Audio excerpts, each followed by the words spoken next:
토기장이 한 사람이 진흙을 가지고 그릇을 만드는데 어떤 진흙 덩어리를 가지고는 아주 귀히 쓸 그릇을 만들고 또 어떤 진흙 덩어리를 가지고는 천하게 쓰는 그릇을 만듭니다.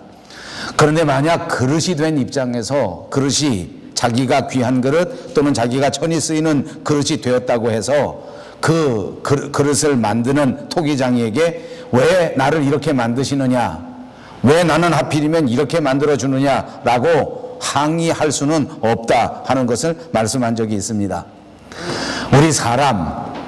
우리 인간들은 안타깝지만 하나님의 하시는 일에 대하여 우리가 항의하거나 또는 어필할 수 있는 그런 위치에 있지 않습니다. 우리 인간과 하나님은 완전히 다른 차원에 존재하는 존재라는 말씀입니다. 우선 하나님께서는 우리를 창조하신 창조주이시고 저와 여러분 우리 인간들은 피조물입니다. 그래서 우리 피조물이 된 사람들이 하나님에 대하여 나를 왜 이렇게 만드셨는가, 나를 어떻게 이렇게 지으셨는가 라고 항의할 수 있는 위치에 있지 않다는 것입니다. 그런가 하면 하나님께서는 절대자이시고 우리 인간은 상대자의 위치에 있습니다. 상대자인 우리 인간이 절대자가 되시는 하나님 앞에 우리 뜻을 펼치고 우리 마음대로 해달라 이렇게 요청할 수 없다는 것입니다. 그런가 하면 하나님께서는 영원하신 분이시고 우리는 유한한 존재입니다. 그래서 한마디로 말하면 하나님과 우리는 완전히 서로 차원이 다른 것입니다.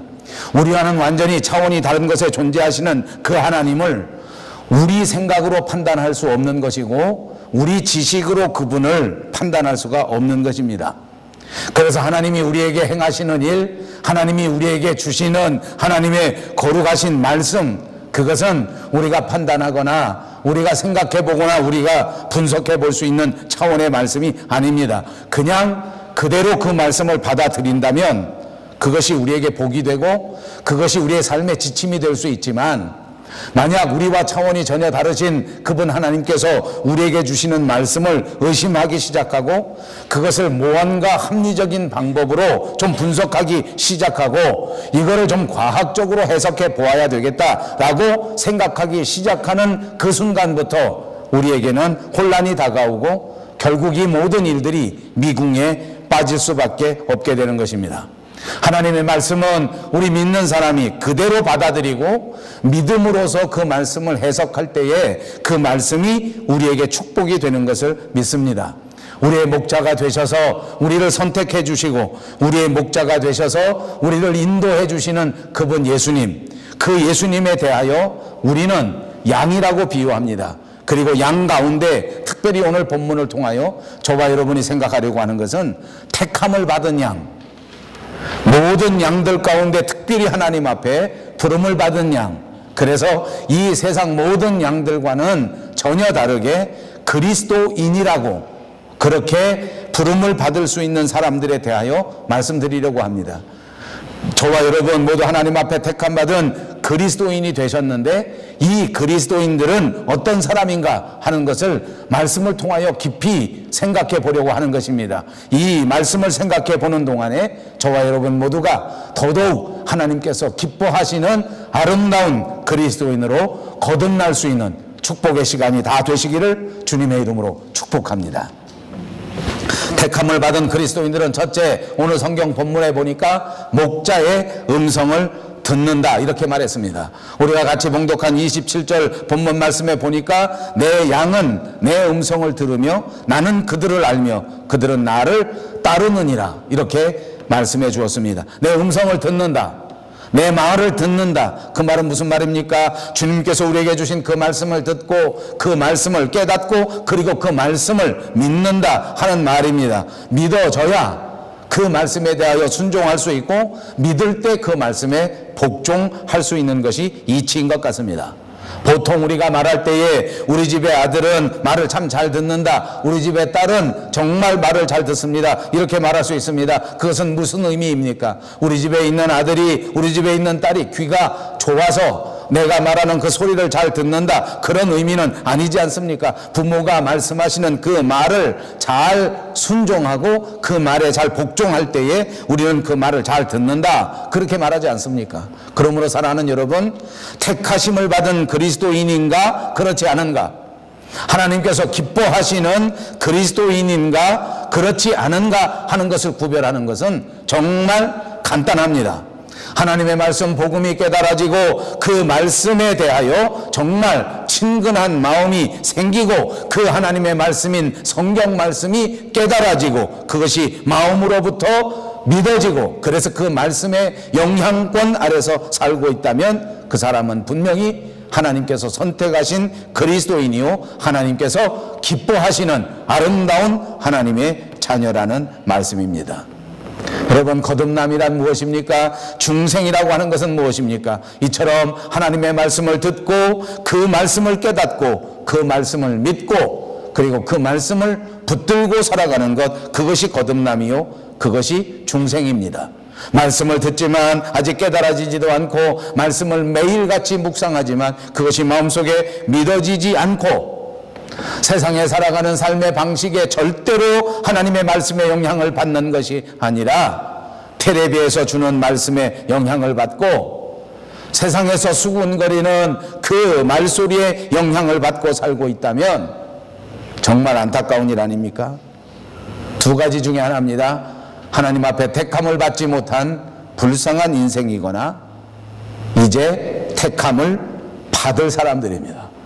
아직은 때가 되지 않아 하나님 앞에 부르심을 받지 않았지만 그럼에도 불구하고 하나님께서 은혜의 때에 반드시 다시 이 사람들을 하나님 앞에 불러내 주실 줄로 믿습니다. 그러므로 사랑하는 여러분, 혹시 여러분들 가운데 하나님의 말씀이 아직도 깨달아지지도 않고 하나님의 말씀이 아직도 믿어지지도 않는 사람들 있다면 크게 실망하지 마십시오.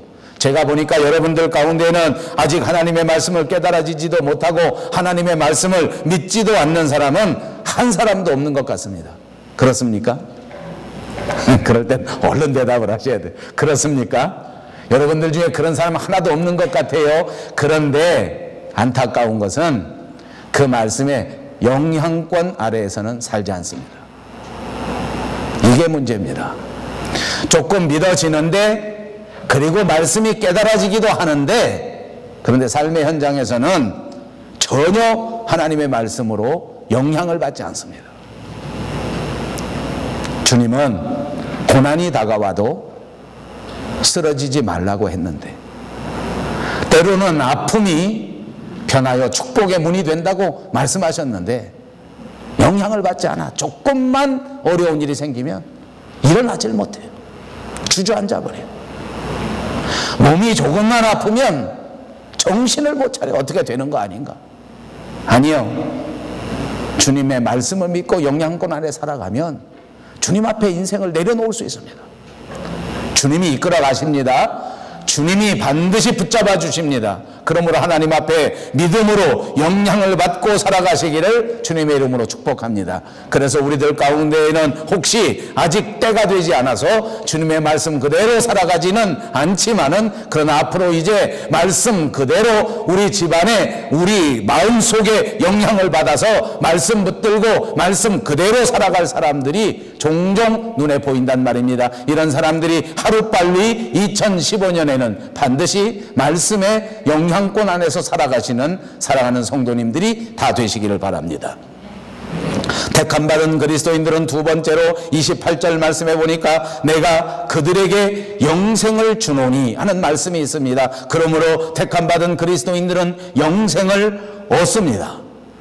택함받은 그리스도인들은 하나님께서 우리에게 영원한 생명을 주신다는 말입니다. 영생은 무엇입니까? 그것이 구원입니다. 영생은 무엇입니까? 인간이 누릴 수 있는 최고의 축복인 줄로 믿습니다.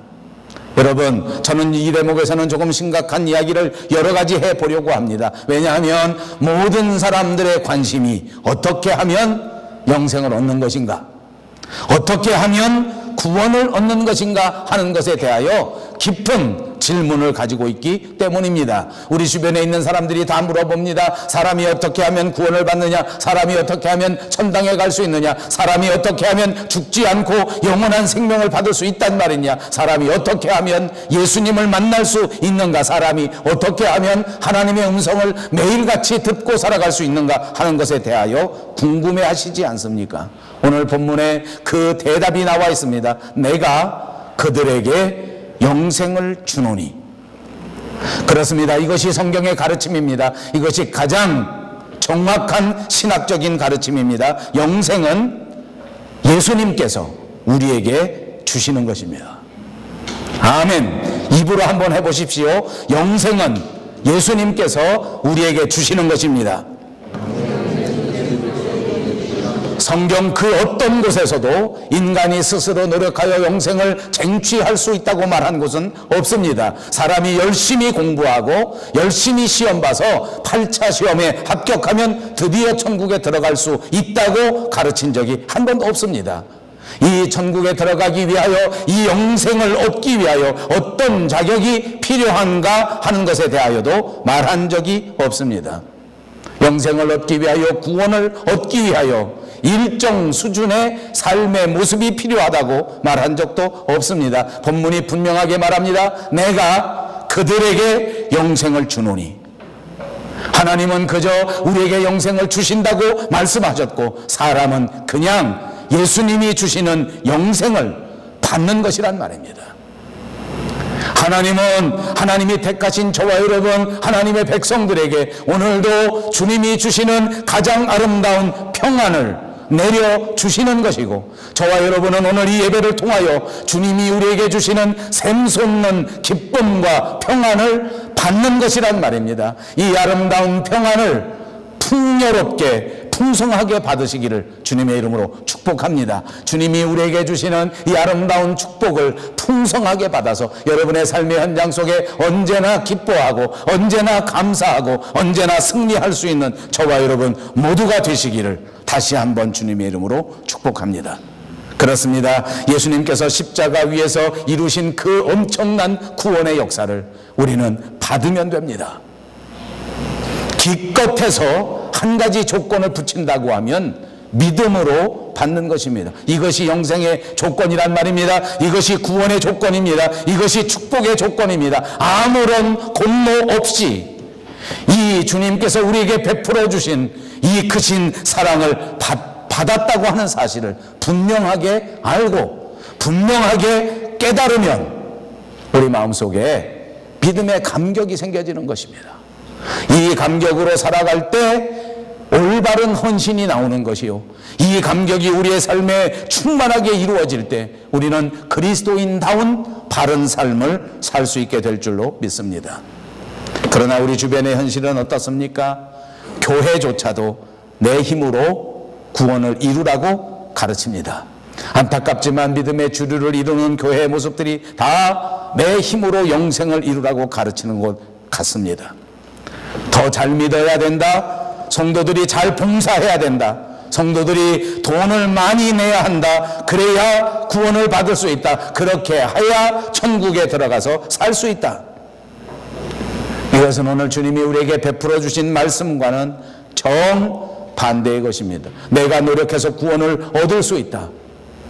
이것은 성경의 말이 아니란 말입니다. 그러나 여러분, 기독교의 역사를 보니까, 신학적인 역사를 보니까 이것은 우리 시대에만 있었던 것이 아니라 옛날서부터 이런 신학적인 사조가 있었습니다. 내가 노력하면 구원을 얻을 수 있다. 여러분 기억하십니까? 내가 노력하면 구원을 받을 수 있다 하는 것은 신학적으로 알미니안주의라고 말합니다. 우리가 기억하는 것처럼 1500년대에 종교개혁이 이루어지면서 마틴 루터라고 하는 유명한 사람, 그리고 존 칼빈이라고 하는 유명한 사람은 종교개혁을 이루어 믿음으로 구원을 이룬다라고 말했습니다. 그때서부터 많은 나라들이, 많은 사람들이 이 마틴 루터의 교리, 그리고 이 존 칼빈의 교리를 선택하고 개신교를 선택했습니다. 그 가운데 유럽에서 가장 유명한 나라 중에 하나는 네덜란드라는 나라가 있었습니다. 이 나라는 정말로 믿음이 열심이었습니다. 이 나라는 정말로 신앙이 모범적인 신앙이었습니다. 그 네덜란드 사람들은 믿는 것을 얼마나 열심히 믿었는지 모릅니다.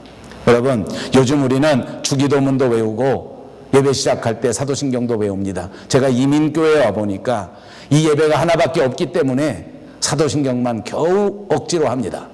그리고 주기도문도 못합니다. 제가 염려하는 것이 있습니다. 앞으로 우리 젊은이들은 교회 나와가지고 사도신경도 못 외우고 주기도문도 못 외울 것 같습니다. 돌이켜보니까 제가 처음 교회 다닐 때는 주기도문 못 외우면 수련회 가서 밥도 안 줬습니다.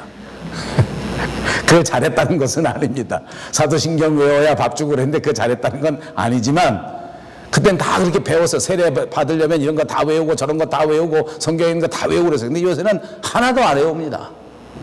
과연 이걸 할 수 있을까? 제가 염려스럽습니다. 이 네덜란드라는 나라는 이런 주기도문이나 사도신경 이런 것만 외운 게 아닙니다. 아예 초등학교 때서부터 전 국민이 하이델베르크 요리문답, 벨직 신앙고백 이런 걸 가르쳤는데 이거 집에 가서 인터넷에 한번 찾아보십시오. 이거 어마어마한 분량입니다. 어마어마한 신학적인 것을 아예 초등학교에서부터 가르쳐서 모든 국민들이 이렇게 신앙 고백을 했다고 말입니다. 그런데 이렇게 열심히 특심이 되었던 네덜란드라는 나라에 조금 야리꾸리한 신학교 교수가 하나 생겨졌습니다. 그 사람의 이름이 알미니우스라고 하는 사람입니다. 아르미니우스. 이 사람이 조금 맛이 간 사람입니다. 그래서 이 사람이 성경을 해석할 때 이게 우리가 잘 믿어야 천국에 갈 수 있지 않겠냐. 천당에 가려고 하면 최소한도 교회에서 30년 동안 설거지는 해야 된다. 이건 제가 붙인 농담입니다. 뭐 등등 여러 가지 이야기를 걸어서 이게 아무래도 잘 믿어야만 간다 하는 교리를 선포하기 시작했는데 그나마 이 사람은 그냥 조금 야리꾸리하게 하다가 죽었습니다.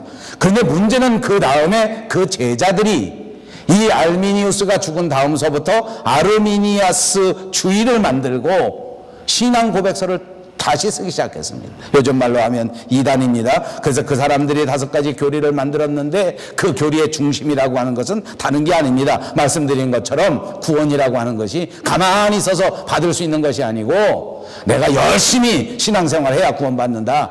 교회 한 번도 안 빠져야 구원받는다. 내가 무언가 땀 흘리는 것이 있어야 구원을 받는다. 이런 교리였습니다. 이런 모든 교리가 분명한 교리이니까 이걸 선택해달라. 이렇게 국가에다가 청원을 하게 됐습니다. 그래서 1618년 11월 3일에 네덜란드에서는 국회가 열렸습니다. 이 국회에서 알미니우스의 제자들이 제출한 이 모든 새로운 신앙 고백서를 가지고 이제 연구하기 시작했습니다. 그때 당시에 84명의 국회의원이 있었고 정부에서 나온 18명 관리가 있었고 그리고 독일, 신성 로마 제국, 스위스 그리고 영국에서 대표자들이 27명이 다 모여들어서 네덜란드의 남부에 있는 도르트라고 하는 동네에 모여서 6개월 넘게 7개월 동안 연구를 했습니다. 회의의 기록을 보니까 154회에 걸친 회의를 했다고 합니다. 그래서 드디어 1619년 5월 19일에 최종적으로 알미니우스가 제출한 이 교리는 성경에 맞지 않는다. 이제 더 이상 이런 교리를 제출한다면 이것은 이단이 될 수밖에 없다라고 결론을 내린 것입니다. 이제부터 내 힘으로 구원을 얻을 수 있다, 내 힘으로 영생을 얻을 수 있다 하는 것은 알미니안주의라고 하였고 이 알미니안주의는 정통교회가 배격할 수밖에 없는 이단 교리다라고 말한 것입니다. 그러나 안타깝게도 오늘날 이 21세기에 다시 우리 기독교회들이 이 알미니안주의를 끄잡아내서 모든 사람들이 알게 모르게 이 이단적 교리에 빠져 있다는 것입니다. 다 내 힘으로 구원을 받으려고 합니다. 내 능력으로 영생을 얻으려고 합니다. 열심은 좋아 보이지만 이 정말 안타까운 것입니다. 여러분, 이게 왜 문제인지 압니까? 제가 이 대목을 여러분들에게 설명할 때 이것이 바른 예인지는 모르겠습니다. 집안에 아들과 딸이 있습니다. 자라나지 않습니까? 이 아이들이 처음 자라날 때는 엄마에 대한 확신, 믿음이 있습니다. 그리고 모든 일들을 다 부모가 해주는 것을 너무나 당연하게 받아들입니다. 그러니까 어린아이들은 엄마가 없으면 못 삽니다. 어린아이들은 아버지가 없으면 못 삽니다. 여러분이 낳은 자식들이 다 그러지 않았습니까? 5살, 6살 때에 엄마 없이도 살 수 있다. 7살 됐는데 나는 나 혼자 살겠다. 그런 아들, 그런 딸은 하나도 없었습니다. 그런데 얘들이 자라나서 10살, 11살, 12살, 15살쯤 돼서 보니까 자기 아버지 얼굴하고 내 얼굴이 똑같지가 않습니다. 닮기는 닮았지만 내가 훨씬 낫습니다. 가만 보니까 아버지가 땀 흘려서 나를 낳은 것 같지가 않아요. 가만 보니까 어머니가 배 아파서 나를 낳은 것이 아닌 것 같아요. 그러니까 잠시 생각이 흔들립니다. 나도 내 인생이 있다. 내 아버지야 내 어머니와는 상관이 없다. 그게 뭔지 압니까? 사춘기입니다. 사춘기가 찾아오면 애들이 어떻게 되는지 압니까? 맛이 약간 갑니다.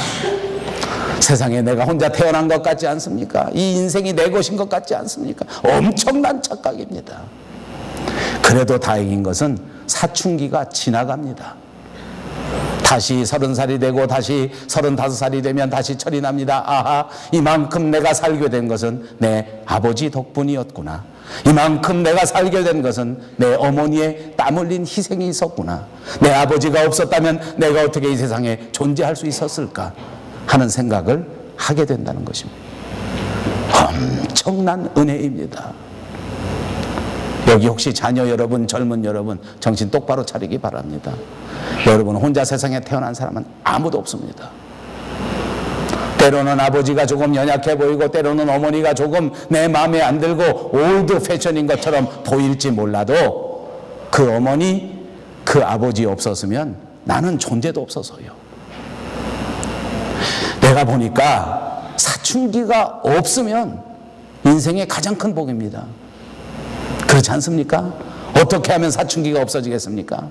13살, 14살 때에도 전폭적으로 엄마 아빠를 믿는 거예요. 그러면 사춘기가 없어. 이 중에 사춘기 없은 사람이 있습니까? 사춘기가 되게 한 부모치고 자식 사춘기를 못 견디더라고. 저도 그랬으면서. 너무 많이 갔어요, 제가. 용서하십시오. 제가 이 얘기하는 이유는 우리 신앙생활에도 사춘기가 있더라고요. 잘 믿다가 어느 날 하나님의 말씀을 받아들여지지 않는 거야. 어느 날 전부 거짓말 같은 거예요. 어느 날 하나님의 말씀이 더 이상 내 삶의 현장에서 영향력을 발휘하지 않는 거야. 저는 저희 집에서 요새 아주 큰 시험이 있습니다. 제 아내가 제 몸이 좀 아플 거, 나쁠 것 같고 배가 자꾸 나오고 살이 찌고 하니까 병원 가라고 얼마나 건지 몰라. 빨리 병원 가서 진단해 봐야지. 아니면 죽는데. 나는 믿음이 충만해. 하나님이 생명을 책임지신다. 아멘. 안 갑니다. 제가 농담 웃자고 하는 소리예요. 저는 여러분이 저를 그렇게 지켜주시길 바랍니다. 우리 목사는 죽을 때 되면 죽는다. 한번 입으로 해보세요. 죽을 때 되면 죽는다. 그러니까 죽을 때 되면 죽을 거야. 나 끝까지 그렇게 살고 싶어. 이 중에 전도사 되고 싶은 사람, 목사 되고 싶은 사람 날 쳐다봐. 죽을 때 되면 죽으면 돼. 여러분들은 많이 살다 오세요. 고치고. 난 안 고치고 갈 거야 그냥. 고칠 거 없어. 아멘. 여러분 신앙생활의 사춘기 이거 진짜 문제더라고. 이때 왜 그런지 아세요? 하나님이 나를 선택해 주셨다는 감격, 하나님이 오늘도 나를 붙잡아 주신다고 하는 이 믿음이 있으면 사춘기가 없어요. 어떻게 하든지 하나님이 지켜줘요. 어떤 상황 속에서 하나님이 붙잡아줘요. 아무리 역경이 온다고 할지라도, 아무리 비바람이 몰아친다고 해도 주님은 기필코 우리를 붙잡으셔서 승리하게 만들어 주신단 말입니다. 이게 안 믿어지는 거 사춘기예요. 이게 의심스러운 거 사춘기예요. 혹시 내 앞에 무슨 큰일 생기지 않을까 벌벌 떨려지면 그 사춘기라고 말이에요. 의심 생겨지면 사춘기야. 여러분 사춘기 없어지시기를 꼭 바랍니다. 혹시 사춘기가 찾아왔다면 빨리 정신 차리고 은혜 안으로 돌아오시기를 주님의 이름으로 축복합니다. 은혜가 뭔지 압니까? 하나님이 내게 은혜를 주셨으므로 나는 무조건 감사한 겁니다. 애들이 왜 사춘기 하는지 압니까? 내 힘으로 사는 것 같으니까 사춘기를 하는 거예요. 나는 왜 이 모양 이 꼴이냐, 왜 나는 요 모양 요 꼴이냐 라고 생각하기 시작하니까 사춘기가 오는 거예요. 여러분, 은혜는 뭔지 알아요? 하나님이 주신 것이다. 내 인생이 무엇이냐? 하나님이 내게 맡기신 것이다 라고 생각하면 걱정이 없어. 내가 그들에게 영생을 주노니, 내가 그들에게 구원을 주노니, 내가 그들에게 축복을 주노니, 내가 그들에게 회복을 주노니, 내가 그들에게 은혜를 주노니, 이것이 말씀입니다. 그냥 주님이 주시는 것입니다. 그냥 주님이 우리에게 맡겨주신 것입니다. 그냥 주님이 우리에게 부탁하신 일입니다. 그냥 받으십시오. 사명도 내가 하는 것이 아닙니다. 하나님이 내게 주신 것입니다. 나는 받은 것입니다. 하나님이 내 사정 아시면서 왜 이런 걸 맡기세요? 하나님 내 능력을 아시면서 왜 이런 걸 맡기세요? 그런 소리 하지 마세요. 하나님이 다 알아보시고 감당할 사람에게 사명을 맡기시는 것입니다. 구원은 내가 이루는 것이 아닙니다. 받는 것입니다. 구원에는 하나님의 영생의 선택이 있습니다.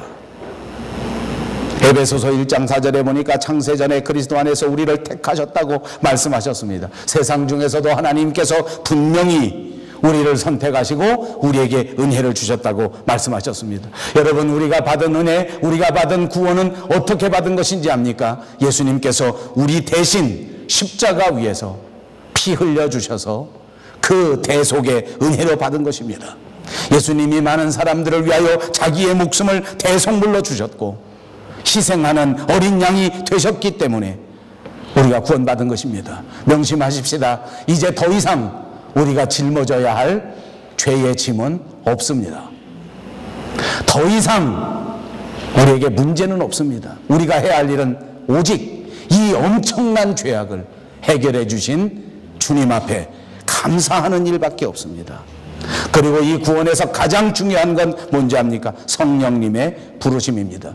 오늘 우리에게 이런 구원의 역사, 이런 십자가의 놀라우신 희생의 역사, 이런 모든 하나님의 말씀을 듣게 하시고 깨닫게 하시고 이것을 믿게 하시고 이 말씀대로 살 수 있도록 결단하게 해주시고 이 말씀을 순종할 수 있도록 만들어 주시는 분이 누구신지 압니까? 이것이 바로 성령님이십니다.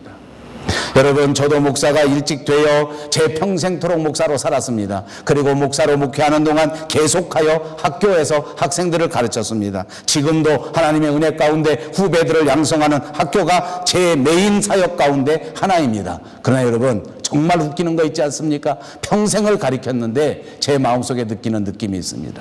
제가 가르쳐서는 절대 안 되더라고요. 여러분, 제가 웃자고 하는 소리예요. 평생 목회하였습니다. 그런데 보니까 내 말을 듣는 교인은 하나도 없더라고요. 내 말 듣고 교회 열심히 하는 사람 없어. 내가 볼 때는 정말 하나님의 은혜가 아니고는 되는 일이 없더라고요. 그러고 들여다보니까 뭔지 아세요? 깨닫게 하시는 분이 성령님이에요. 여기 나와 여러분과 제가 함께 예배를 드리고 있는데 여러분 한 사람 한 사람이 여기 올 수 있도록 만들어주시고 나오게 하시고 여러분의 마음 문을 열게 해주시는 분이 성령님이십니다. 이 성령 하나님, 이 성령님의 효과적인 부르심이 날마다 여러분에게 충만하시기를 주님의 이름으로 축복합니다. 다 성령님이 주시는 선물입니다. 여러분 마음속에 믿음을 선물로 주실 때에 믿을 수 있단 말입니다. 여러분들은 성령님이 불러내 주셨을 때에 주님 앞에 나올 수 있는 사람들이란 말입니다. 그러므로 날마다 성령님의 은혜를 간구하여야 합니다. 기도할 때마다 성령께서 우리의 마음을 새롭게 해주시고 성령께서 우리 마음에 다시 한번 큰 믿음을 베풀어 주시고 성령께서 다시 한번 우리에게 은혜를 주셔야 한다는 사실을 기억하시기를 바랍니다. 여러분, 성령님께서 우리를 선택하실 때에, 성령님께서 우리를 부르실 때에 우리가 하나님 앞에 올바른 믿음을 가질 수 있습니다. 예수님은 이와 같이 우리에게 성령님을 보내주셔서 우리에게 은혜를 주시도록 하셨습니다. 그리고 이 예수 그리스도가 우리를 위하여 십자가를 지셨을 그때에 우리의 이득을 위하여 십자가를 지신 것입니다. 우리의 믿음의 이득을 위하여 우리가 정말 참다운 그리스도인들이 되게 하기 위하여 정말로 주님과 동행하여 하나님과 함께 하나님의 아들이 되고 하나님의 동반자가 되고 하나님의 축복의 자녀가 되게 할 수 있도록 십자가 지셨다고 말입니다. 여러분, 이 사실을 꼭 믿으십시오. 이 사실을 믿어야 우리가 하나님 앞에 순종할 수 있고, 이 사실을 꼭 믿어야 하나님과 나와의 관계가 정확하게 설정된단 말입니다. 예수님이 저와 여러분을 하나님과의 관계에 이렇게 회복시키게 하기 위해서 그 엄청난 희생을 치른 것입니다. 이제 더 이상 우리가 치루어야 할 그 대가는 남아있지 않습니다. 예수님의 희생을 받아들이기만 하면, 주님의 십자가를 마음속에 믿기만 하면 이제 하나님과의 축복의 관계가 회복되어 하나님의 아들이 되고 하나님의 딸이 되었다는 것을 분명히 믿으시기 바랍니다. 오늘 본문 29절에 보십시오. 그들을 주신 내 아버지는 만물보다 크심에 아무도 아버지 손에서 빼앗을 수 없느니라. 이왕 신학적인 이야기를 했으니까 하나만 더 하겠습니다. 구원의 가장 중요한 교리 가운데 하나는 성도의 견인입니다. 그들을 내게 주신 내 아버지는 이 세상 그 어떤 만물보다 크시기 때문에 세상의 어떤 세력도 그 아버지의 자녀들을 빼앗아갈 수 없다. 이것이 성도의 견인입니다. 그렇습니다. 진실한 믿음을 가진 사람, 세상에 살아가면서 유혹에 빠질 수도 있습니다. 진짜 믿음을 가진 사람도 세상에서는 종종 잘못될 수 있다는 말입니다. 훌륭한 그리스도인들도 세상에서 약해질 수 있습니다. 훌륭한 그리스도인들도 때로는 아플 수 있습니다. 죄를 범할 수 있습니다. 내 마음에 합한 사람이라고 말했던 다윗도 그랬습니다. 그는 하나님 앞에 정말로 인정받고 정말로 칭찬받은 훌륭한 하나님의 사람이었지만 때로는 유혹을 받고 때로는 흔들리고 때로는 범죄에 빠지기도 했단 말입니다. 그렇습니다.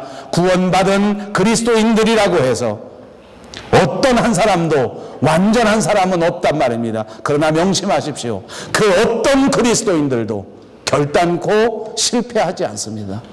이것이 성도의 견인이란 말입니다. 그 어떤 그리스도인들도 하나님이 붙잡으셨으므로 반드시 하나님의 축복의 역사를 이루신다는 이 믿음을 마음속에 꼭 간직하게 되시기를 바랍니다. 제가 늘 여러분들에게 말씀드리는 말씀입니다. 저 개인적으로는 정말 가장 사랑하는 성경 장절 가운데 하나입니다. 빌립보서 1장 6절에 말씀하시기를 너희 속에 착한 일을 시작하신 이가 그리스도 예수의 날까지 반드시 이루실 줄로 믿노라 라고 말씀하셨습니다. 그렇습니다. 우리 속에 선한 역사를 시작하신 그분, 우리를 하나님의 사람으로 불러내주신 그 하나님은 완전하신 분이라서 결단코 실패하시지 않습니다. 그 어떤 세력이 감히 하나님의 역사를 방해할 것입니까? 그 어떤 악한 세력이 감히 하나님의 사랑에서 우리를 끊어낼 것입니까? 우리 모두가 다시 한번 힘을 내십시다. 이제 하나님과 함께 하나가 되어 벌떡 일어설 수 있는 저와 여러분들이 되시기를 바랍니다. 2015년은 우리가 예수님과 더불어 더더욱 이 놀라운 영적 일을 완성시키고 세워나갈 수 있는 거룩한 한 해가 될 것입니다. 이 새로운 한 해는 여러분에게 주어진 여러분의 가정을 더 아름답게, 더 행복하게 만들어 나갈 수 있는 아름다운 한 해가 될 줄로 믿습니다. 가만히 주저앉아 있지 마십시오. 벌떡 일어나십시오. 하나님 앞에 우리의 마음을 맡기고 하나님 앞에 우리의 모든 생활을 맡기고 하나님의 말씀 그대로 먼저 양보하고 먼저 용서하고 먼저 낮아진다면 하나님은 반드시 여러분 한 사람 한 사람을 회복시키실 것이요, 여러분의 가정을 회복시키실 것이요, 우리 교회를 세워주실 줄로 믿습니다. 알미니안주의는 한 번 믿고도 흔들릴 수 있다고 말합니다. 요즘도 어떤 이단주의자들은 한 번 믿고도 구원을 잃어버릴 수 있다고 가르칩니다. 이것은 정말로 하나님을 욕되게 하는 것입니다. 이것은 정말로 아버지를 욕되게 하는 것입니다. 하나님을 변덕스러운 주인으로 만들어버리는 것 아닙니까? 하나님을 무능한 사람으로 만들어버리는 것 아닙니까? 그러므로 여러분, 내 힘으로 구원을 받을 수 있다고 생각하는 알미니안 신앙이나 또는 믿었다가 흔들려서 내 힘으로 믿다가 내 힘이 빠지면 구원을 잃어버릴 수 있다고 하는 이런 교리는 진짜 무서운 교리입니다. 이런 교리들이 교회를 침투하니까 많은 사람들이 자기 믿음 하나 간수하지 못합니다. 아침에는 구원받은 것 같은데 점심에 가니까 구원을 잃어버린 것 같지 않습니까? 저녁 때 되니까 도대체 내가 예수를 믿는 건가 안 믿는 건가 하면서 혼돈의 삶을 살아가지 않느냐 말입니다. 진짜 우울증 환자 같은 그리스도인들이 얼마나 많은지 모릅니다. 여러분 명심하십시오. 구원은 내가 쌓아나가는 것이 아니라 이미 예수님께서 십자가 위에서 이루신 것입니다. 구원은 이미 예수님께서 이루시고 우리에게 주신 것입니다. 그냥 믿음으로 받으면 됩니다. 30절을 보십시오. 나와 아버지는 하나다라고 말씀하셨습니다. 35절에 보니까 하나님의 말씀을 받은 사람은 신이라 하셨거든. 이 말씀도 조심해 보아야 할 신학적인 의미가 가지고 있습니다. 결론적으로 말하면 이것은 신이라고 하는 말 자체가 하나님의 아들이요 하나님의 딸이라 말한 것입니다. 내가 또 다른 신이라고 하는 범신론을 말하는 것이 아니라 하나님의 대리자로서 하나님과 함께 살아갈 수 있다고 하는 것을 우리에게 가르쳐 준 것입니다. 그렇습니다. 이제 하나님께서 성령으로 충만하게 하신 그리스도인 이 땅에 살아갈 때에 하나님의 말씀을 순종하고 살아가는 사람들에게는 내가 그 사람 안에 존재하면서 하나님께서 우리 안에 소원을 두고 살아가신다는 말씀인 것입니다. 하나님이 우리 마음속에 찾아오셔서 우리 마음속에 우리의 소원을 주장해 주시는 것입니다. 우리의 인생도 주장해 주시는 것입니다. 그러므로 성령께서 우리의 마음을 날마다 감동해 주십니다. 성령께서 날마다 우리의 갈 길을 알려주실 것입니다. 성령께서 우리의 삶을 한 걸음 한 걸음 인도해 주실 때에 우리의 삶은 그야말로 축복의 통로가 되는 줄로 믿습니다. 그렇습니다. 성령께서는 택한 그리스도인에게 임재하시는 존재입니다. 그리고 우리에게 말씀하십니다. 너희는 하나님의 성전인 것과 하나님의 성령이 너희 안에 거하시는 것을 알지 못하느냐. 여러분 이 말씀이 여러분 말씀 마음 깊은 곳에 새겨지시기를 바랍니다. 여러분 명심하십시오. 성령은 새롭게 받는 것이 아닙니다. 여러분 믿을 때에 이미 여러분의 마음속에 성령님이 임재하셨습니다. 이제 2015년 저와 여러분들은 이 성령의 능력 아래서 이 성령의 영향권 아래서 움직이기만 하면 되는 것입니다. 이것이 그리스도인의 삶인 줄로 믿습니다. 그렇습니다. 저와 여러분 모두 우리 밴쿠버 영성교회 모든 그리스도인들은 더더욱 하나님께서 우리에게 주시는 목자의 음성을 듣습니다. 더더욱 말씀을 잘 듣겠습니다. 그리고 이 말씀 그대로 깨닫고 이 말씀 그대로 믿고 그 말씀에 영향을 받고 살아가는 사람들이 되겠습니다. 이제 우리는 더더욱 그리스도인이 되어 하나님이 우리에게 주시는 그 모든 영생과 구원과 축복 속에 살아가는 존재입니다. 이 모든 축복에 걸맞는 이 모든 구원에 걸맞는 그리스도인으로 살아갈 때 우리는 은혜로운 삶이 되고 감사의 능력이 우리 마음속에서 생겨지게 될 것입니다. 이것이 말씀과 함께 살아가는 삶입니다. 사랑하는 여러분, 우리 밴쿠버 영성교회 2015년 하나님과 함께 하나가 되어 이 성령의 능력으로 살아가시는 저와 여러분 모두가 되시기를 주님의 이름으로 축복합니다. 기도하겠습니다.